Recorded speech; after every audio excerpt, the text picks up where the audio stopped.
Parce que la jeune fille qu'on vient de voir, et qui s'appelle Séverine, la très jolie jeune fille qu'on vient de voir, vous la connaissez depuis l'âge de l'école. Tout à fait, ça fait 10 ans que je la connais, depuis que je suis au lycée, à l'époque de l'insouciance. Et déjà, à l'époque de l'insouciance, jolie phrase. C'est vrai. Et déjà à l'époque, vous étiez red dingue d'elle. Mais vous ne lui disiez pas. Non, je ne lui ai jamais dit parce qu'en fait, à l'école, c'était la nana la plus belle du lycée et tous les plus beaux mecs lui couraient après, donc moi, j'avais aucune chance. Et alors, elle était comment à l'époque? Elle cédait beaucoup aux avances? Vous auriez eu Pascal et moi dans le lycée, vous n'auriez eu aucune chance. Oui, c'est clair, c'était foutu. Mais vous dites, j'avais aucune chance. Pourquoi? Vous étiez plutôt joli. Vous êtes joli garçon, vous devez être pas mal quand vous étiez... Non, j'étais différent. J'étais aussi très timide. Non, tout le contraire. Trop maigre? Voilà, tout à fait. Depuis, vous avez un peu... Voilà, c'est ça. Et vous regardez jamais? Comment? Elle vous regardait jamais? Si, elle me regardait puisque on me l'a présenté, on s'était bonjour, au revoir, on s'est échangé quelques mots, mais rien de plus. Elle était comment? Elle sortait avec beaucoup de garçons ou elle était au contraire plutôt... Bah non, elle a toujours été pour les relations très stables et sérieuses, donc elle avait quelqu'un, et c'est pour ça que c'était même pas la peine. Alors Séverine, des années après, vous l'avez retrouvée. Vous avez vécu une histoire d'amour depuis une petite année. Exact. 10 ans après, ils sont Voilà, 10 ans après. après. L'histoire d'amour qui s'est un peu dégradée ces derniers temps. On va raconter tout ça en images, si vous le voulez bien, Raïm, avant de vous retrouver. Regardez. Amour de jeunesse, amour d'école, c'était en classe, classe de coup de foudre. Raïm, un garçon de 17 ans, ne voit plus qu'une jeune fille, Séverine. La peur de ne pas être assez bien pour elle, la peur de lui dire « c'est toi que j'aime ». Juste une photo d'école comme un souvenir brûlant, et puis plus rien que ce visage et ce regret. Adieu femme de ma vie, j'ai laissé passer ma chance. Mais le destin parfois a ses malices, ses étonnements, l'amour lui va si bien. 10 ans plus tard, c'est dans une rue de la ville, en faisant ses courses, que Raïm rencontre Séverine. Amour perdu, amour retrouvé, à peine le temps d'échanger les numéros de téléphone. C'est Séverine qui rappelle, et c'est elle qui embrasse Raïm quand ils se retrouvent en lui déclarant « Tu vois, je ne suis plus inaccessible ». C'est elle qui fait le premier pas. Raïm se laisse emporter par le tourbillon d'un amour inespéré. C'est la belle histoire, main dans la main, on s'aime, on se le dit, on se le montre. On veut un enfant vite, très vite. On est ensemble pour le meilleur, au diable le pire.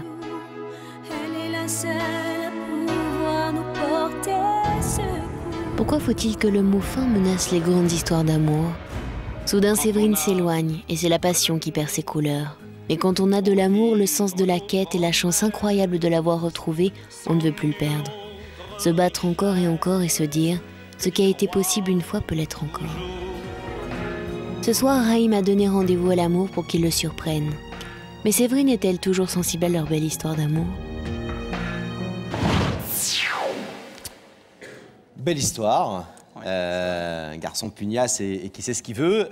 Vous aviez les yeux un petit peu qui brillaient en regardant, et surtout à partir du moment où on vous voit l'un sur l'autre, si j'ose dire, sur la plage là. C'est au moment de la retrouvaille en réalité. Tout à fait. Comment s'est passé? C'était un hasard complet dans la ville? Vous l'avez trouvé comme ça? Oui, c'était un hasard complet. Je faisais mes courses, un peu comme tout le monde, elle aussi. Et puis on s'est rencontrés au rayon-sur-gelée, on faisait nos courses, et puis voilà. Donc, elle est restée de glace? Très drôle. Non, en fait, j'ai eu du mal à la reconnaître. J'étais pas certain que c'était elle. Et elle, pareil, puisqu'on avait pas mal changé. Et au final, on s'est regardé. C'est elle, c'est pas elle. Ah oui, c'est elle. Elle m'a fait un sourire, elle s'est approchée. Donc, et là, vous avez échangé vos téléphones? Non, d'abord, on a discuté. Oui. On a échangé les téléphones. De surgelés, de... Voilà, de surgelés, de pizza, de ce qu'elle allait manger ce soir. Vous avez regardé si dans les courses qu'elle faisait, dans les supermarchés, on voit ça, les célibataires, ils achètent juste un truc, une portion, la demi-bouteille de lait, le demi-pain. Vous avez regardé si elle était avec quelqu'un ou si elle était toute non, seule? elle était avec sa maman, en fait. Ah. Vous avez été présenté à la belle-mère en même temps qu'à la fille? Voilà, tout à fait. D'accord. Et après, vous êtes donc revus, on a vu que c'est elle qui avait rappelé. Exact. Vous vous êtes revus, et puis une histoire d'amour a démarré assez vite. Et à ce moment-là, ça a été tout de suite le grand bonheur. Ça a été tout de suite le grand bonheur pour moi. J'ai vécu une histoire d'amour comme j'ai jamais vécu de ma vie. Je suis tombé complètement fou amoureux d'elle. Et donc voilà. Et de son point de vue, est-ce que vous avez le sentiment que pour elle aussi, c'était le grand bonheur, le grand amour? Oui, c'était parfait puisqu'on était très amoureux l'un de l'autre. On a même décidé d'avoir un enfant. Donc c'est vraiment parce qu'on s'aimait, on voulait avancer dans la vie. Et donc voilà. Alors qu'est-ce qui fait qu'au bout d'un an, vous essayez d'avoir un enfant, donc vous êtes très proches l'un de l'autre, vous avez une histoire commune en plus longue, vous vous êtes battus, surtout vous, en pensant à elle, etc. Qu'est-ce qui fait que tout ça connaît une certaine déliquescence en l'espace d'un an?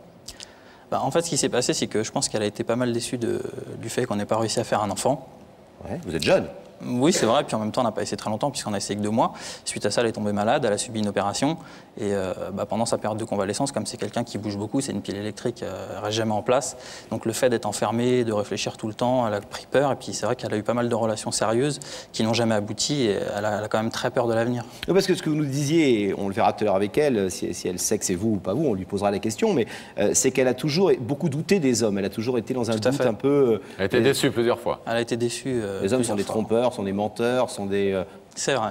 Bon. Et vous n'étiez pas le prince charmant, vous ne réussissiez pas à lui prouver que... J'ai toujours voulu lui prouver que j'étais le prince charmant. Enfin, je ne l'ai jamais trompé. Je lui ai toujours montré que mon amour était sincère. Mais bon, quand on a été trompé plusieurs fois, il faut plus que ça pour montrer que vraiment... Comment ça s'est passé alors, la fin de votre histoire? Ça s'est passé qu'on s'est écarté petit à petit. Elle avait besoin de réfléchir. Elle ne savait plus du tout où elle en était par rapport à son opération et puis quelques histoires familiales qu'elle a vécues. Donc on a commencé à s'écarter et on ne s'est plus donné de nouvelles. Et donc, depuis que effectivement cette relation s'est interrompue, quel type de rapport vous avez tous les deux? Vous parlez ou vous téléphonez, vous voyez de temps en temps? On ne se téléphone pas beaucoup parce que j'essaie de l'oublier, elle pareil. Donc je sais que c'est dur pour elle. J'ai eu quelques amis à elle au téléphone. Donc elle sort beaucoup, elle essaye d'oublier les choses et moi pareil, donc je ne l'ai pas trop appelé, on s'est eu pour Noël, pour le Nouvel An, enfin... Et qu'est-ce qui vous a décidé à venir nous voir ce soir et à venir sur ce plateau et à penser que cette émission allait vous aider à la reconquérir? Ce qui m'a décidé, c'est le fait que je suis persuadé que c'est la femme de ma vie, parce que j'ai jamais vécu ça, j'en suis sûr et certain. Et aujourd'hui, ce que je veux, c'est lui prouver que tous les hommes ne sont pas pareils et que je suis différent et que je suis prêt à lui offrir le bonheur. Raïm, on vous abandonne quelques instants, le temps de retrouver Séverine de l'autre côté du plateau. On va attendre, Pascal, que le rideau se ferme, comme d'habitude dans Il y a que la vérité qui compte, pour demander à Gabriel Coteau de rétablir la connexion avec la loge et avec Daphné. Oui, je suis toujours avec Séverine et je crois que je sais à peu près toutes les bases pour commencer à prendre moi-même des cours de gospel. Donc n'essayez pas, ma chérie, parce qu'il fait pas si mauvais temps en ce moment et que ça serait un peu dommage de changer la météo. Je sens très bien déjà, moi. Mais qu'il est méchant. Moi, Daphné, j'irai vous écouter pendant vos leçons particulières. Un peu de soutien tout de même. Bon, enfin, Séverine, je crois que ça va être le moment pour nous de se séparer. Oui, d'accord. Et j'espère que vous trouverez votre voie aux côtés de Laurent et Pascal. On va bien voir. Ouais, je vais vous demander de vous lever. Merci. De suivre Sam et la vérité est au bout du couloir. Merci. Au revoir.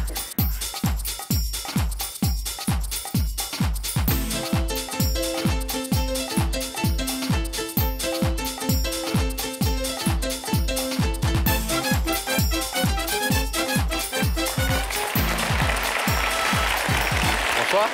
Ça va bien? Je vous présente Laurent. Bonsoir Séverine. Vous allez bien? Asseyez-vous. Ça va? Ça va, merci. Jolie jeune femme. Vous connaissez l'émission, Séverine? Oui, très bien. Très bien. Oui, je la regarde régulièrement. Bon. Et comme souvent, les gens qui la regardent régulièrement, vous n'imaginez pas forcément en la regardant qu'un jour, ça peut être votre tour. Non, pas du tout. Petite idée sur la personne qui vous invite? Une femme, un homme? Un homme, je pense. Un homme. Un homme proche de vous? Plus ou moins. D'accord. Parents, amis, amoureux? Je préfère rien dire parce que si je me trompe après, ça va. Est-ce qu'en attendant de voir qui est de l'autre côté du rideau, on regarde ensemble un indice, selon la bonne tradition de l'émission? Bah oui. Merci. Ça se passe là-haut, Séverine, regardez. Séverine, est-ce que pour toi, être têtu est une qualité dans la vie? Ah, grande question, hein. Est-ce que vous pensez en clair que l'obstination, c'est un moteur important pour avancer dans la vie? Oui, je le suis, donc oui. Vous l'êtes, obstiné? Ah oui, moi je suis super têtue. Ouais. Quand vous voulez quelque chose, vous l'avez. Ouais. Vous essayez de l'avoir. Non, je l'ai. Ah oui. Et à l'inverse aussi, c'est-à-dire que quand vous ne voulez plus quelque chose, c'est fini, vous ne changez plus d'avis. Bah non, après tout dépend des situations. Vous me rassurez. On a un deuxième indice pour vous, c'est pas un indice que vous donne Pascal dans les écrans, c'est un indice musical. De temps en temps, comme ça, on met des petits bouts, mais celui-là, c'est pas un indice, c'est plus qu'un indice. C'est pas la chorale quand même. C'est pas quelle chorale? Comme vous aimez bien la chanter. chorale. Non, c'est pas vous votre avez chorale. votre chorale qui viendrait? Non. Un indice, c'est pas de la chorale, il chante tout seul, vous le connaissez. Patrick, écoutez, puis vous allez voir, ça vous correspond bien. C'était dit rendez-vous dans 10 ans, même jour, même heure, même port. On verra quand on aura 30 ans, sur les J'avais eu si souvent envie d'elle. La belle Séverine me regardera-t-elle? Eric voulait explorer le subconscient. La belle Séverine me regardera-t-elle, chante Patrick Bruel. Vous connaissez Patrick Bruel? Pas du tout. Non, parce qu'il a l'air de vouloir vous retrouver 10 ans plus tard. On est ravis qu'il soit de l'autre côté du rideau, d'ailleurs. Ah bah, c'est bien. Un indice qui vous dit quelque chose? Si vous me répondez non, vous mentez.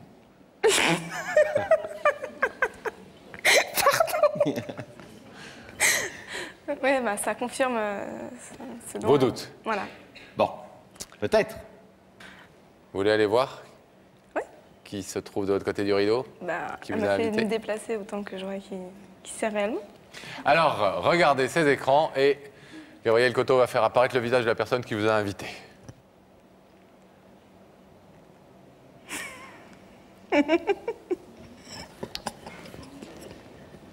Excuse-moi. Le beau Raïm. Oui, il m'a l'air bien stressé d'ailleurs. C'est bon, hein, des stress?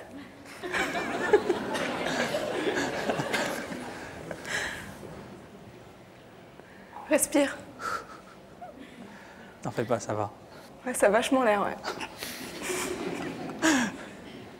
Ça ira peut-être mieux un peu plus tard. Ouais, Alors, c'est bien la personne que vous attendiez? ouais. Oui. Enfin, que j'attendais. Plutôt, je pense que c'est plutôt elle qui m'attendait. Oui, c'est vrai. Parce que c'est lui qui m'a invité, en fait. C'est dans ce C'est vrai, sens-là. c'est vrai. Bien compris. Est-ce que vous voulez savoir ce que Raïm est venu vous dire? Bah oui. Raïm, c'est à vous. Bon, bah, bonsoir Séverine. Bonsoir. Comme tu peux l'imaginer, tu dois être assez surprise de me voir ici, parce que tu sais que c'est pas du tout mon genre. Je suis plutôt timide. Et souvent tu dis, les paroles c'est bien beau, mais derrière il faut agir. Et là ce soir, je suis venu te montrer que je suis capable d'agir et de te montrer devant tout le monde que je t'aime et que tu es vraiment la femme de ma vie. Tu vois, je sais pas si tu te rappelles, je t'ai offert une bague il y a pas si longtemps, Ouais. qui représentait beaucoup pour moi et qui était le symbole et le reflet de notre amour en fait. Et cette bague, quand on s'est séparés, j'ai essayé de la détruire. Et tu vois, cette bague, je l'ai apportée avec moi ici ce soir et je voulais te montrer que j'ai eu beau taper dessus, en fait elle s'est tordue, elle s'est pliée, mais elle ne s'est jamais cassée. Et ça m'a fait réaliser que pour notre amour, c'était pareil. On a connu des hauts et des bas dans notre couple, on a vécu des moments merveilleux, mais notre amour ne s'est jamais brisé. Et moi, je t'aime toujours aujourd'hui. Et je voudrais te faire comprendre ce soir que je suis venu te voir pour te demander si tu étais d'accord d'avancer dans la vie avec moi, d'avoir ce bébé dont on a toujours rêvé tous les deux.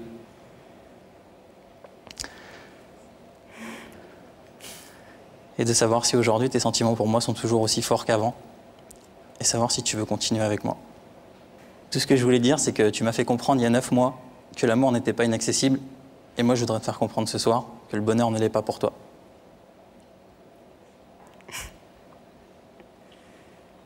Mais tu sais ce que ça implique, tout ça?